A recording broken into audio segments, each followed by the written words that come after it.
I still remember the night my life began to unravel, as clearly as if it had happened just yesterday.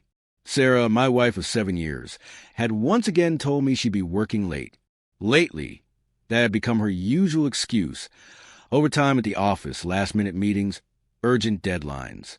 At first, I believed it was all just part of her demanding job. But then one evening, something felt different. As she walked past me, a faint yet unmistakable trace of cologne lingered in the air. It wasn't mine. That moment is seared into my memory. Sarah standing in the doorway, dismissing my questions with a tired smile that didn't quite reach her eyes. I knew her too well to ignore the shift in her demeanor. Something had changed, but I couldn't put my finger on it. I tried convincing myself I was overthinking, but the unease wouldn't fade. Night after night, my suspicions gnawed at me. Sleep became a distant luxury, replaced by an anxious weight that grew heavier with each passing day. Then, one evening, she mentioned a business dinner. Once again, she was going out. After putting the kids to bed, I tried distracting myself with a movie, but the silence in the house felt suffocating. My phone buzzed. It was a message from my friend, Rob. "Mark, you okay? You've been quiet lately." I exhaled deeply before replying with honesty. "I don't know, man. Something feels off with Sarah. She's either working late or out with friends, and when she's home, she's distant." His response was cautious yet straightforward. "Have you talked to her about it?" "I've tried, but she just brushes it off. Tells me I'm imagining things." A pause. Then another message. "Look, I'm not saying anything's going on, but if you feel something isn't right, you owe it to yourself to find out." I stared at his words for a long time, the warning sinking in. That was it. I had to know the truth. The next morning, Sarah left her phone on the kitchen counter before heading to the shower. My heart pounded as I stared at it. My hands trembled as I reached for the device. I knew I was crossing a line, invading her privacy, but the uncertainty was eating me alive. As I unlocked the screen, a notification caught my eye. A message from someone named M. My stomach churned as I clicked on it. "Last night was amazing. Can't wait to see you again." The ground beneath me might as well have vanished. I set the phone down, my hands shaking, my mind reeling. Betrayal had been creeping into my home, and I hadn't even noticed. How could I confront her? What could I say without falling apart? When she came back, I forced a smile. She kissed me absent-mindedly on the cheek, oblivious of the turmoil inside me, then left for work. The moment the door shut behind her, I sat in stunned silence, staring at the walls that had once held love, trust, and laughter. Now they felt empty, cold. This wasn't just an affair. She was falling for someone else, and I had never seen it coming. That night, I reached my breaking point. Sarah had given the same excuse, working late, but I was done being deceived. Knowing she had errands to run before heading to the office, I made a decision. I was going to follow her. I dropped the kids off at my mother's, telling them I'd be back soon. Then I drove across town and parked near her office, my pulse pounding in my ears. Minutes turned into hours. Finally, I saw her approaching, heels clicking against the pavement, a poised yet tense posture. She looked beautiful, just as she always did, but something in her expression was different. Then, just as dread started to suffocate me, I saw him, Mike, her co-worker, watching him walk into the building. My stomach twisted into knots. This was it. I had stepped into the trap, but I needed to know. As the office lights dimmed, I moved toward the entrance, slipping inside unnoticed. I moved silently down the dimly lit hallway, my pulse pounding with every step. As I neared the conference room, I hesitated, peering through the glass door. There they were. Sarah and Mike sat close together, their bodies angled toward each other, paper scattered between them. My stomach twisted as I watched them laugh, their connection undeniable. Then it happened.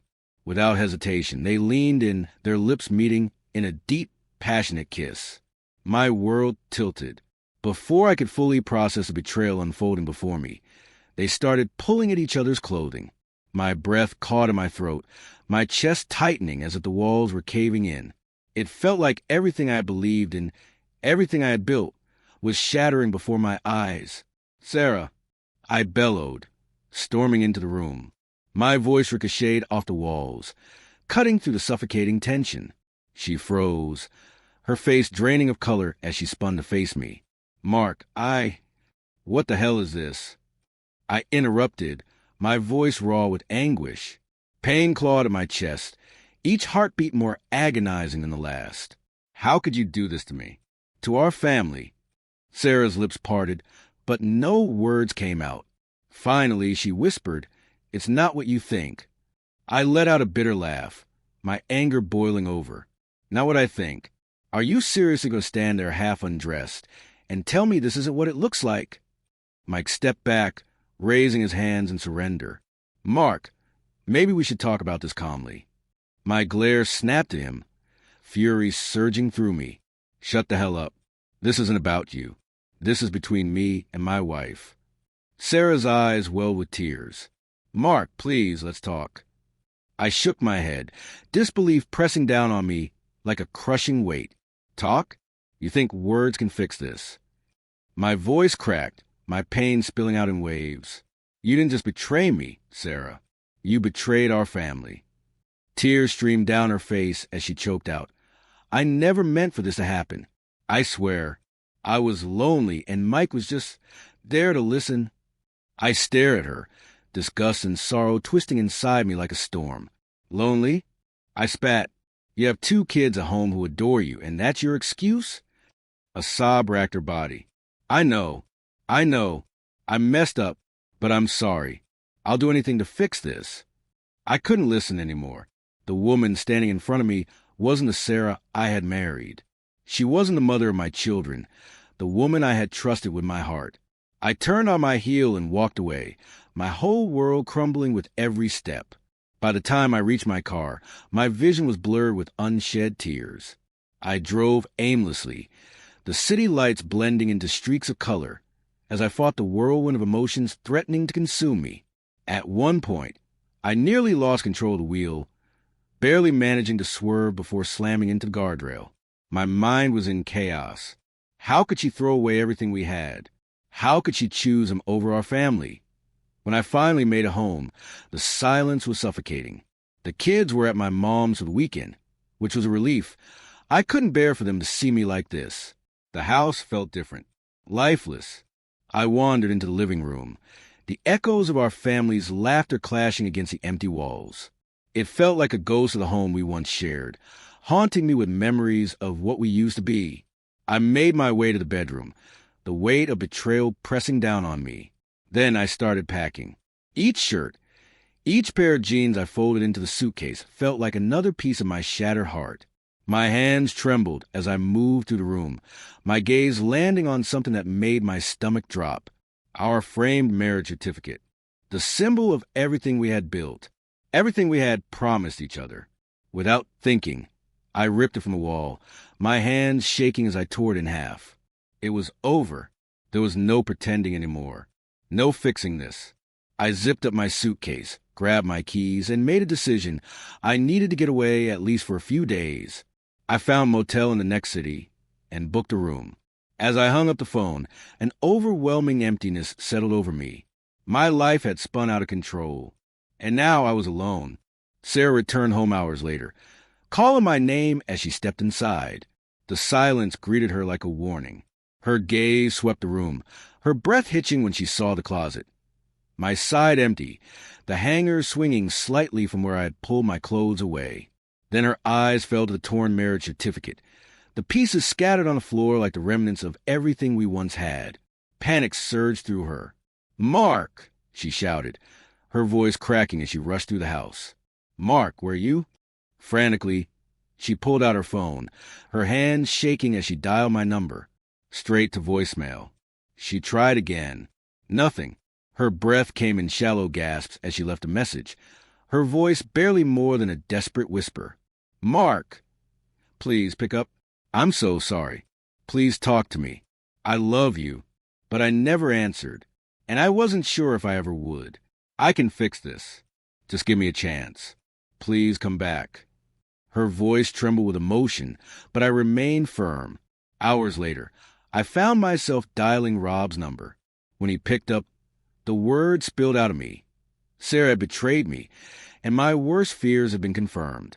The weight of it all crushed my chest as I asked if he could meet me for a drink. We met at a small bar near my motel, where I let my heartbreak pour out over several rounds. I told him everything.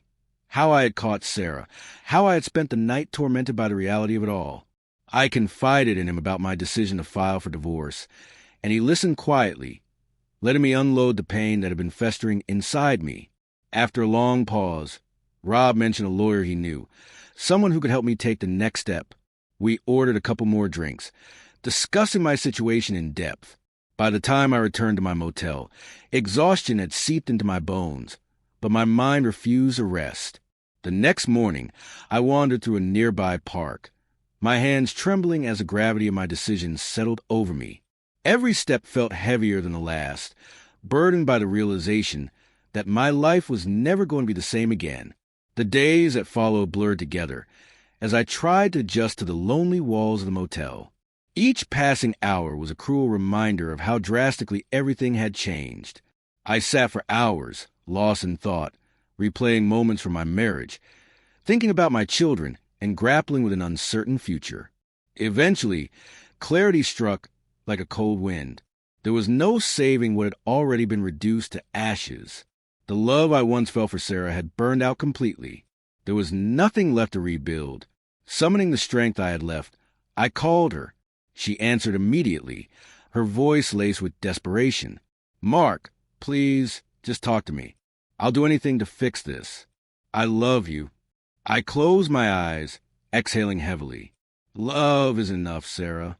My voice was steady, though my heart ached. "You destroyed my trust. That's not something I can just forget. I'll go to counseling. I'll change.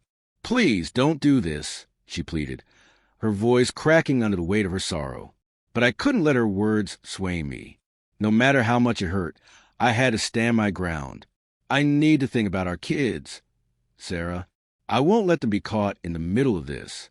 Silence. Then, barely above a whisper, she begged, "Mark, don't leave me." Her anguish clawed at me, but I had already made my decision. I couldn't allow my children to grow up in a home poisoned by deceit and resentment. They deserved better. After ending the call, I took a deep breath and dialed my mother. She answered almost instantly, her familiar voice a small comfort in the storm of emotions raging inside me. "Mark, sweetheart, is everything okay?" Worry edged her tone, and I hesitated, swallowing the lump in my throat. She didn't know. I hadn't told her anything yet. "Mom," I started, my voice faltering. "I need to talk to you about Sarah and me." The words felt foreign as they left my lips, but once they started, they wouldn't stop. I told her everything. The late nights, the lies, the moment I found Sarah in someone else's arms. A long silence stretched between us before she let out a soft sigh. "Oh, Mark," she murmured, her voice filled with sadness. "I had no idea you were going through all this. I'm so sorry." Then, after a pause, she asked, "What are you going to do?" I exhaled, my chest hollow with uncertainty. "I don't know." I let out a heavy sigh, feeling the weight of everything pressing down on me. "I'm just trying to make sense of it all, Mom. I can't even bring myself to go back to the house right now. I think I'll stay at the motel a little longer, clear my head." She was quiet for a moment, letting my words settle. Then, with a gentle voice, she asked, "What about Emma and Jake?" I rubbed my temples, exhaustion creeping into every fiber of my being. "That's why I'm calling. I admit it. I think it's best if they stay with you for now, at least until I figure out how to handle this. I don't want them caught in the middle of everything. I need time to figure out what to say to them." She exhaled softly, but when she spoke, her voice was steady. "Of course, sweetheart. They can stay as long as you need. I'll keep them busy, take them to the park, do whatever I can to make things feel normal for them. You just focus on what you need to do." A wave of relief washed over me. "Thank you, Mom." I whispered, my throat tight with emotion. "I don't know what I'd do without you." "You're not alone, Mark," she said gently. "Take all the time you need.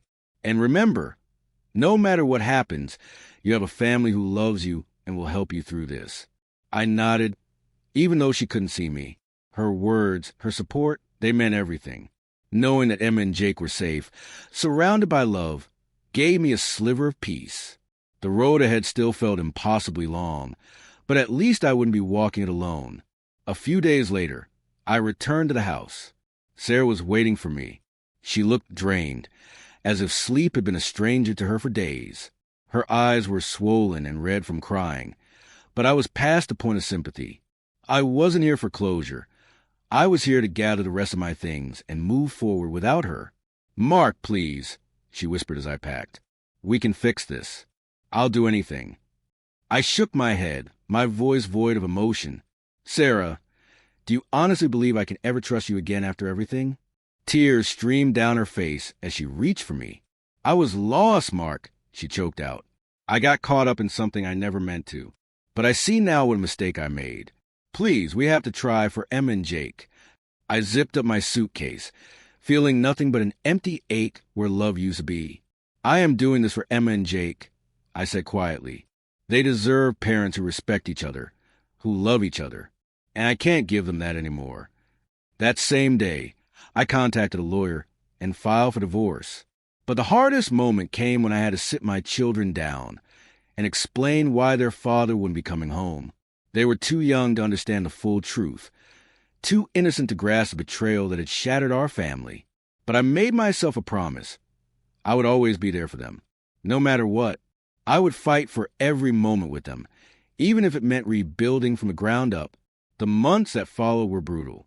Each day, I pieced my life back together, finding strength in places I never knew existed. The nights were long, lonely, and filled with thoughts of what could have been.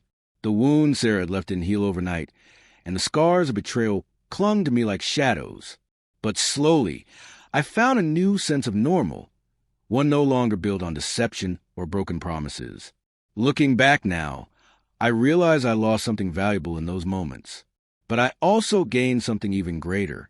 I learned what I truly needed in life: honesty, loyalty, and a love strong enough to withstand the trials of time.